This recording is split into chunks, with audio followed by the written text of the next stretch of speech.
খাবার টেবিলে খাবার খেতে বসেছে জিয়ন জাঙ্কুক। রান্না হওয়া খাবার দেখেই তার কপালে ভাঁজ। নরম কণ্ঠে মাকে বলল, মা, আমি তো বেগুন খেতে পারি না, আমার অ্যালার্জির সমস্যা, তুমি তো জানোই। আমাকে একটু ডিম ভাজি করে দাও, আমি সেটা দিয়ে খেতে পারবো। কেন রে, তোর জন্য কি এখন আমরা খাবার হোটেল খুলে বসেছি নাকি? বেকার ছেলেরা তো খাওয়া খাওয়া কিসের, যেটা রান্না হবে সেটা খাবি। যোগ্যতা নেই 1 টাকাও রোজগার করে ফ্যামিলিকে দেওয়ার, তার আবার খাওয়ার নোলা আসে। নিজের মায়ের মুখে এমন কথা শুনে বুকটা শক্ত হয়ে আসে জাঙ্কুকের। সে আর খাবার খেতে পারে না, গলা দিয়ে নামে না তার খাবার। চুপচাপ উঠে যায় টেবিল থেকে। টেবিলে বসে থাকা মা, বাবা, বড় ভাই আর বড় ভাইয়ের বউ তার দিকে কিছুক্ষণ তাকিয়ে থাকে। জাঙ্কুক রুমে গিয়ে 1 গ্লাস পানি খেয়ে শুয়ে পড়ে। বেকার ছেলেদের সমস্ত কথাই হজম করে নিতে হয়। সকালে ঘুম থেকে উঠে দেখে জাঙ্কুকের মা তার বড় ভাই সুগার প্লেটে খাবার তুলে দিচ্ছে। জাঙ্কুকের ভীষণ ক্ষুধা পেয়েছে, তবে তার এখন একটু সময় নেই। একটা টিউশনি করিয়ে সে মাসের হাত খরচ চালায়, তাকে এখন সেখানেই যেতে হবে। জাঙ্কুক দ্রুত পায়ে বের হয়ে গেল বাড়ি থেকে। তবে আফসোস, পেছন থেকে একটা বারো ওর মা ডেকে বলল না, জাঙ্কুক বাবা, না খেয়ে যাস না। জাঙ্কুক আজকাল এসব আর চিন্তা করে না। টিউশনটা পড়ানো শেষ করে জাঙ্কুক হেঁটে হেঁটেই বাড়ির দিকে আসছিল। হঠাৎ পেছন থেকে খুবই সুপরিচিত একটি কণ্ঠ ভেসে আসে, জাঙ্কুক, ওই জাঙ্কুক, দাঁড়াও বলছি। জাঙ্কুক বুঝে যায় এটা তার প্রিয়তমার কণ্ঠ। জাঙ্কুক সেদিক পানে তাকায়। তার প্রিয়তমা তার সামনে দাঁড়িয়ে জোরে জোরে হাঁপাতে থাকে। কিছুক্ষণ পরে এক ধমকের সুরে বলে, কি সমস্যা তোমার? রাতে কতবার ফোন করেছি, তোমার ফোন কেন বন্ধ দেখাচ্ছিল? আর সকালেও তাই। আমি কত চিন্তা করেছি তুমি জানো? তুমি একটু আমাকে বোঝো না জাঙ্কুক। বলেই ফুপিয়ে কেটে দেয়। জাঙ্কুক তার প্রিয়তমার মুখটা আলতো করে ধরে কপালে একটা চুমু এঁকে দেয়। সরি তে পাখি, দেখো ফোনটায় একটুও চার্জ নেই। রাতে ঘুমিয়ে পড়েছিলাম, তাই চার্জ দিই নাই। কেন, আমার কথা কি একটা বারো মনে পড়ে না? মনে হয় না যে আমার সাথে একটু কথা বলতে? জাঙ্কুক কিছুক্ষণ তার প্রিয়তমার মুখের দিকে তাকিয়ে থাকে। তার প্রিয়তমাকে এখন কিভাবে বোঝাবে কি ভীষণ মানসিক যন্ত্রণার মধ্যে দিয়ে তার দিন কাটছে। যদিও অনেকটাই বোঝে তার প্রিয়তমা, তাকে সব কিছুতেই সাপোর্ট করে। প্রিয়তমার হাতটা আলতো করে ধরে হাতে একটা চুমু খায় জাঙ্কুক। এই দেখো, সরি, তুমি বললে কানও ধরছি। তুমি আর রাগ করে থেকো না, তুমি জানো না তুমি রাগ করে থাকলে আমার ভালো লাগে না। ঠিক আছে। এত হ্যান্ডসাম ছেলের মুখটা এভাবে শুকিয়ে আছে কেন? ওই কিছু নাতেই, আসলে একটু চিন্তায় আছি। কালকে একটা ইন্টারভিউ আছে। All the best. কিছু খেয়েছো কি সকাল থেকে? মনে তো হয় না কিছু খেয়েছো। আচ্ছা চলো, কিছু খেয়ে নেবে। তে শোনো জাঙ্কুক, কিছু বলতে হবে না। আমি জানি এখন মাসের শেষ, তোমার কাছে টাকা নেই। কোনো অসুবিধা নাই, আমার কাছে আছে। চলো। তে টানতে টানতে জাঙ্কুককে নিয়ে যায়। এক প্রকার জোর করে খাবার কিনে জাঙ্কুককে খাইয়ে দিতে থাকে। জাঙ্কুকের ভীষণ লজ্জা হয় মাঝে মাঝে, কেন এই মেয়েটা তার জন্য এতটা করে। জাঙ্কুক মনে মনে পণ করে, সে যখন প্রতিষ্ঠিত হবে এই মেয়েটির হাত কখনোই ছাড়বে না, কখনোই এই মেয়েটিকে কষ্ট পেতে দিবে না। এই মেয়েটির সব শখ সে পূরণ করবে। পরের দিন সকালবেলা জাঙ্কুকের ঘুম ভাঙে তার প্রিয়তমার ফোন কলে। কল রিসিভ করে কানে ধরতেই জাঙ্কুকের বুক ধক করে ওঠে, কারণ ফোনের ওপাশ থেকে কান্নার শব্দ শোনা যাচ্ছে। তার প্রিয়তমা ফুপিয়ে কাঁদছে। তে, কি হয়েছে তোমার? কেন কাঁদছো তুমি? জাঙ্কুক, একটাবার পার্কে আসো। জাঙ্কুক শুনি রেডি হয়ে বের হয়ে যায়। কি দেখে তে আগে থেকে সেখানে দাঁড়িয়ে আছে। জাঙ্কুক গিয়ে তে হাতটা ধরে। কি হয়েছে তে, আমাকে বলো। জাঙ্কুক, বাবা আমার বিয়ে ঠিক করেছে তার বন্ধুর ছেলের সাথে। আমি তোমার কথা বলেছি তাকে, কিন্তু তোমার কোনো জব নেই বলে বাবা কিছুতেই রাজি হচ্ছেন না। বাবা যেভাবেই হোক না কেন জোর করে হলেও তার পছন্দের ছেলের সাথে আমাকে বিয়ে দিয়েই ছাড়বে। তবে আমি তুমি ছাড়া আর কাউকে বিয়ে করতে চাই না জাঙ্কুক। আমি আমি কি করব তুমি বলো? সব শুনে জাঙ্কুকের হাত পা কাঁপছে। সে তার প্রিয়তমাকে কিছুতেই ছাড়তে পারবে না। টাকা আজ নেই, তবে কাল তো ঠিকই হবে। এই টাকার জন্য সে কোনো মতেই তার প্রিয়তমাকে সে হারাতে পারবে না।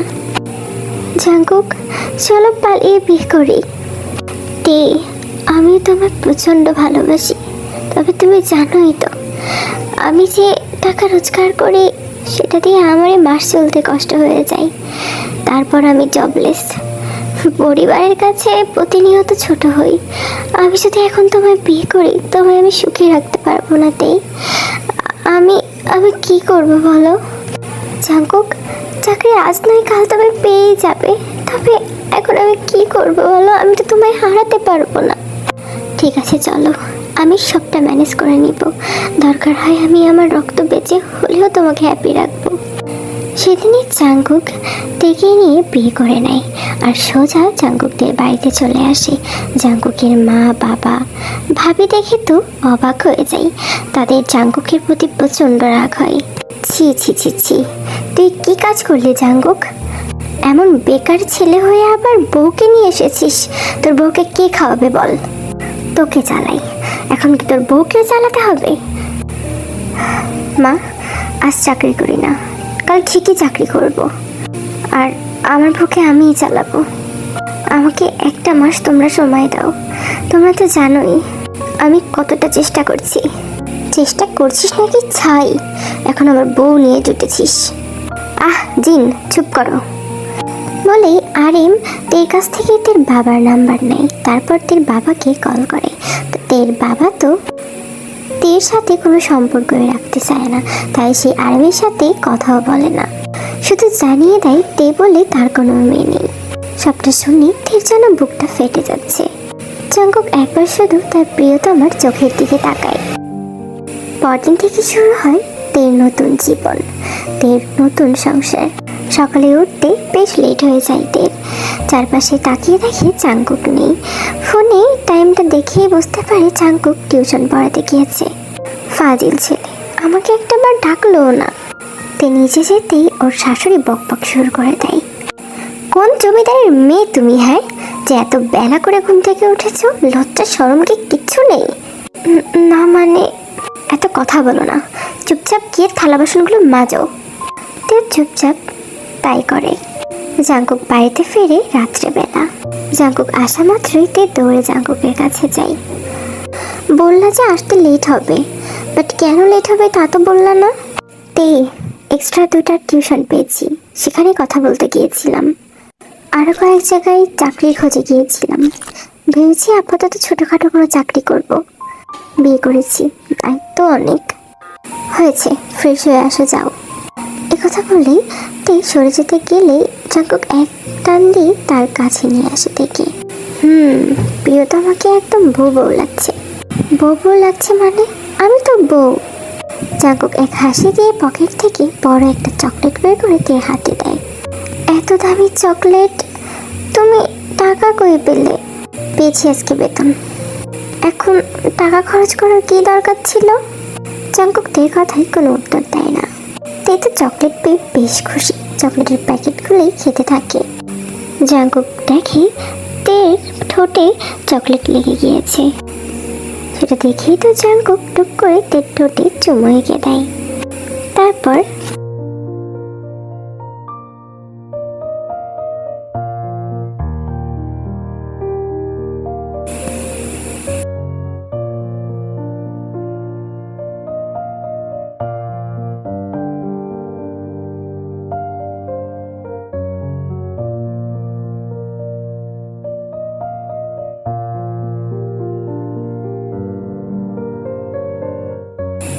এভাবেই ওদের দিনগুলো কাটতে থাকে। প্রায় 1 সপ্তাহ পার হয়ে যায়। জাঙ্কুকের বাড়ির লোকেরা তের সাথে তেমন ভালো ব্যবহারও করে না। জাঙ্কুক অনেক চেষ্টা করছে ভালো কিছু করার, তবে পেরে উঠছে না। হয়তো বা ভাগ্য এখনো সহায় নয়। দুপুরবেলা তে একটু ঘুমাচ্ছিল, তখনই হুড়মুড় করে ওর শাশুড়িও রুমে ঢোকে। এক ধমক দেওয়াতে তে হুড়মুড় করে উঠে পড়ে। কি সমস্যা? সারাদিন এত ঘুমাও কেন? বেকার ছেলের বউ তুমি, কাজ করেও তো উসুল করে দিতে পারো। বসে বসে খাচ্ছ তো দুজন, তাই এসব দিকে কোনো হুঁশ নেই। এ কথা শুনে তের চোখ ভিজে যায়। এমন খারাপভাবে কেউ কখনো ওর সাথে কথা বলেনি। বাবা মায়ের ভীষণ আদরের মেয়ে, টাকারও কখনো অভাব দেখেনি। জাঙ্কুকরাও যে অসচ্ছল সেটাও নয়। তবে কেন যে তারা তাদের ছোট ছেলের পাশে থাকছে না, তে সেটা বুঝতে পারছে না। যে সময়টাতে ছেলেকে সাপোর্ট করা উচিত, সেই সময়টাতে তারা দিচ্ছে প্রচণ্ড মেন্টাল প্রেশার। কি হলো? মুখের দিকে তাকিয়ে কি দেখছো? চলো আমার সাথে, কাজ আছে অনেক, সেগুলো করতে হবে। তে তার শাশুড়ির পেছন পেছন যায়। তার শাশুড়ি এক গাদা বড় আর ছোট মাছ দেখে বলে সেগুলো কাটতে। তে তো অবাক হয়ে যায়। এর আগে কখনোই সে মাছ কাটেনি, তাও আবার এত বড় বড়, আর এতগুলো। ছোট মাছও কখনো কাটেনি। দেখে তার মাথা ঘুরছে, এতগুলো মাছ সে কিভাবে কাটবে। তবে শাশুড়ির ধমকে সেগুলো কাটতে থাকে। তো অনেক কষ্টে বেশ কিছু মাছ কাটে। তবে বড় একটা মাছ কাটতে গিয়ে তের হাতে অনেকখানি কেটে যায়। তে চিৎকার করে কান্না করে। তখনই ওর শাশুড়ি আর বড় ভাবি আসে। মা, এই মেয়ে দেখি মাছ কাটতেও পারে না, কাকে দিয়ে কি করাচ্ছেন? আসলে আমি কখনো মাছ কাটিনি মা, আমার হাতে ভীষণ লেগেছে। আমি এখন এতগুলো মাছ কিভাবে কাটবো? কিভাবে কাটবে তা আমি জানি না, কাটতে বলেছি, কাটা শেষ করে তারপর উঠবে বলেই তে শাশুড়ি আর বড় ভাবি সেখান থেকে চলে যায়। তে শুধু তাদের দিকে তাকিয়ে থাকে। মানুষ এতটা নির্দয় কিভাবে হয়? তে অনেক কষ্টে মাছগুলো কেটে রুমে চলে যায়। জাঙ্কুক বাড়িতে ফিরতেই দেখে সে অবাক হয়ে যায়। মেয়েটাকে একদম ক্লান্ত লাগছে। হাতের দিকে তাকিয়ে জাঙ্কুকের চোখ বড় হয়ে যায়। তে, হাতে কি হয়েছে? তে কিছুক্ষণ চুপ থাকে।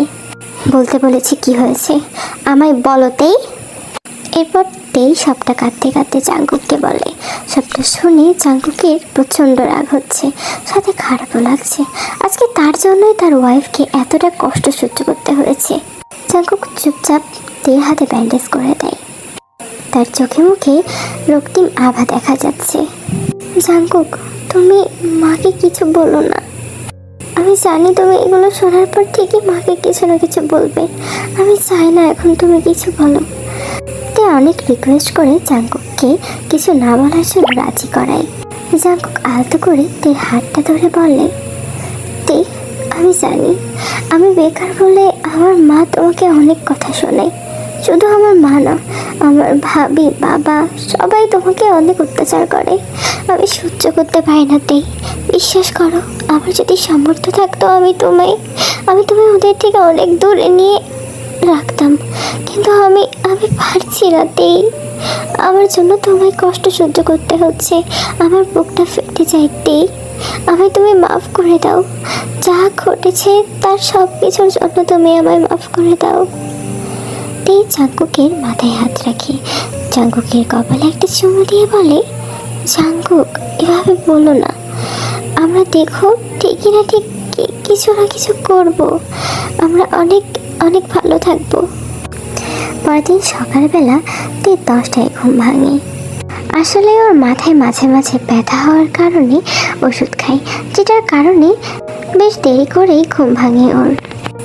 রান্নাঘরে যেতেই জাঙ্কুকের মা এসে তের চুল চেপে ধরে।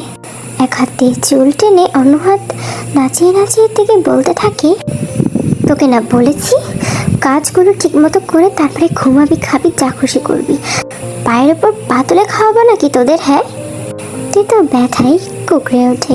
তখনই জাঙ্কুক সেখানে এসে বিষয়গুলো দেখে দৌড়ে জাঙ্কুক তার মায়ের হাত থেকে তার ওয়াইফকে ছাড়ায়। মা, খবরদার, আমার ওয়াইফের গায়ে আর হাত তুলবে না তুমি। কেন হাত তুলবো না?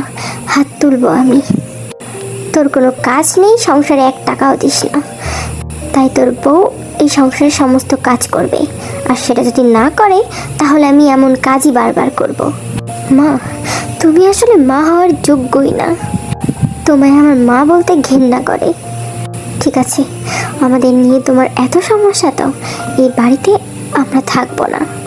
বলেই জাঙ্কুক সেই মুহূর্তেই টেকে নিয়ে কিছু জিনিসপত্র মানে জামা কাপড়ের কাগজপত্র নিয়ে বের হয়ে যায়। আফসোস একটা বাড়ির জন্য জাঙ্কুকের বাবা মা অথবা ভাই কেউই তাদেরকে থামায় না। জাঙ্কুকের বুকটা ফেটে কান্না আসছে। তার নিজের আপন মা বাবা কিভাবে তাদের সাথে এমন করতে পারে। তার মা না হয় অন্যায় করছে, তবে তার বাবা তো সেটাকে বাধা দিতে পারত, কিন্তু সে করেনি। মানে সেও বিষয়টাকে সাপোর্ট করেছেন। জাঙ্কুক ডেকে নিয়ে একটা ছোট্ট বাড়িতে ওঠে, সেটাও তার বন্ধুর সাহায্যে।